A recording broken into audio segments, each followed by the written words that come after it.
Welcome to another episode of Talking Football and another EPL weekend. Last weekend we had European football during the week, brilliant. Scottish League's hotting up as well. Kilmarnock closing in a wee bit on Arbroath. So Man United Southampton last weekend, I watched the game, wow, poor game. And Southampton probably deserved a point there. Brighton, surely the team that's surprising a few people this year. A lot of people thought that manager would be good and he's getting results, good result at Watford, but couldn't he do it at Old Trafford, although they had a few good chances. They could have got that lead and then it would have been a different game, but not to be. And Man United managed to get a draw and a win in 1 week. That's incredible. So they're on a bit of form. Everton, good result for Lampard, 3-0 against Leeds. Brentford, so boring, 0-0. Crystal Palace, can't even having that. Man City, 4-0 against Norwich, easy.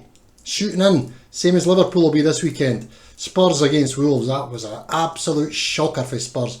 And if that's what Conte's bringing to the club in that formation, he's got about half a dozen defenders playing in that game. It reminded me of Southgate when he first went in the England job. I loved Southgate in the England job and I still do, because it doesn't attack enough. Simple as that, and he plays too many defenders. They didn't want to lose games, and losing 2-0 to Wolves at home's an absolute shocker for Spurs as far as I'm concerned. Newcastle Villa, another game I watched, great game.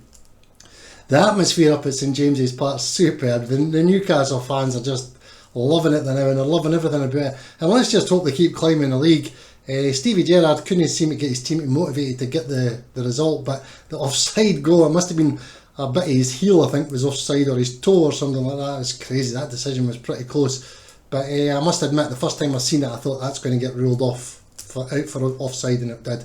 Burnley, everybody's slagging Liverpool, only beat Burnley 1-0, and then you go to Inter Milan and win 2-0. So where's your critic for the Burnley game to the Inter Milan game in the Champions League? Come on, guys. Getting the real world. Liverpool are on a mission and they're doing very well. And I'm glad they are, because they're keeping the league interesting, because they're still on Man City's tail. Leicester 2-2 West Ham. Another good game I watched.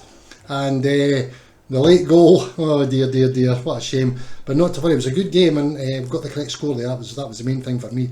I enjoyed that equaliser going in, to be honest with you. Man United 2-0 against Brighton, as I said. Nicola, it was a late injury time goal for the second one for Fernandes, but still they got the result and that's all they need. But that manager, I mean, overlooked for the German assistant manager job, and he's running Man United and picking the next manager, and there's still a problem in that changing room, obviously, and as you can see it going through the team. And Lingard got about 8 minutes the other night there when I was watching, so that was good to see. But great result for Liverpool in Champions League, 2-0. PSG beat Real Madrid 1-0. That leaves that game wide open for the second leg, and you'd think that Real Madrid would fancy themselves, but as soon as Real Madrid start to attack, you've got Mbappe and Neymar and Messi getting the space to get in behind you and get at least a goal, so that'll be interesting. Another team I was surprised at, Sporting for Portugal. I thought they were getting some great results. They probably lost some players or not, but Man City absolutely trounced them 5-0. Some cracking goals in that game, great to watch. And really, Man City hit song there, brilliant result. Red Bull Salzburg against Bayern Munich. You would have thought Bayern Munich would have probably came out with a result there, but they had to wait till the 90th minute to get an equaliser. A good one if you were waiting on a draw there, because a late goal, you've been laying low and then getting a result as well at the same time. So superb result for everybody. Into the Premier League for this weekend, West Ham Newcastle, another great game. Two teams that are really opposite ends of the table, but really you think the two of them are fighting at the top of the table, because Newcastle are now playing on a crest of a wave with the supporters behind them, the clubs behind them, everybody's getting on top of them, the neutrals starting to pay a big interest in them. But I still think West Ham should probably just come out and top this weekend. But they've let me down a few times when I've tipped up West Ham this season. Some strange results they've had when you're expecting them to win, but I think they'll get past Newcastle this weekend. Southampton and Everton, that'll be a good game. Everybody will be looking past that game quite quickly, but Southampton are a nice team to watch. Ward Prowse doing really well in the middle of the park as well. And Everton, of course, got Frank Lampard pushing them up, and hopefully they get Dacour back in the middle of the park and start to get a bit strength in there. Liverpool shooting in against Brentford. Crystal Palace and Chelsea. I would think Crystal Palace just seem to have hit a rut after a good wee spell. I think Chelsea will overrun them. Probably be 1-0, 2-0. There'll not be a lot in that, I don't think. Aston Villa should overcome Watford. Brighton, I reckon they'll beat Burnley. You wouldn't have thought Brighton would have been a strong bet against Burnley beginning of the season, but now you think, oh, Brighton should easily beat Burnley. Burnley will hang on for that draw again. They just want and draw, and it's not going to happen. They're going down this year. Arsenal and Brentford revenge. Here it goes, as well as City and Spurs. 2 games at the beginning of the season, if you remember, both went against both clubs, so I think Arsenal and City will be right out for revenge. But Brentford just need to look back in that game and say what happened. Was it the fans that got us over the line, or did we play a different style of football? Because Arsenal are there for the taking, but it's a great weekend, Premier League. Leeds Man United, another good game. That's a tight game first time. And Man United, they've got their work cut out for them because they're no gelling and no playing. And Wolves, I thought they would really suffer with Adama going away, but they seem to get back and gave Tottenham a lesson at the weekend. And I reckon Leicester, good side to watch, Leicester, but you never know, and it's a derby, so is that a certain draw? Wolves-Leicester draw? Because Wolves are pretty cagey, and just look for that 1 or 2-0 win, and Leicester, if Vardy's back, I don't know if he's going to be back or no, but certainly there's a goal in Leicester. Into the European leagues. Dortmund 2, Rangers 4, Bodo Glimt 3, Celtic 1. What happened there? And that's in the I think that's in the reserve Europa League Celtic are in, so that wasn't a very good result. And you've got to look in Scotland. I mean, the Premier League is a poor league. It's poor standard. Hearts are isolated in third, and then the rest are just flopping about there doing nothing. And when you're in Scotland, you think, oh, it's the best league, it's great, it's really tight, it's really exciting. But the minute you step out of Scotland, not really many people pay a lot of attention to it. And Rangers and Celtic, everybody's heard of them, but you're not really getting much interest there. And Rangers or Celtic want that European run. They want that fame. They want that sort of everybody's seen what's going on. And I don't know if you're a Rangers fan or a Celtic fan, would you rather win a European trophy or get to the European final than win the SPL, which is just a heads or tails every season anyway. So that's interesting, but Celtic, absolute shocker. And Ange Postecoglou, that thinks you're doing a great job in the Scottish Premier League and I'm getting plaudits everywhere all over the country, I'm really doing well.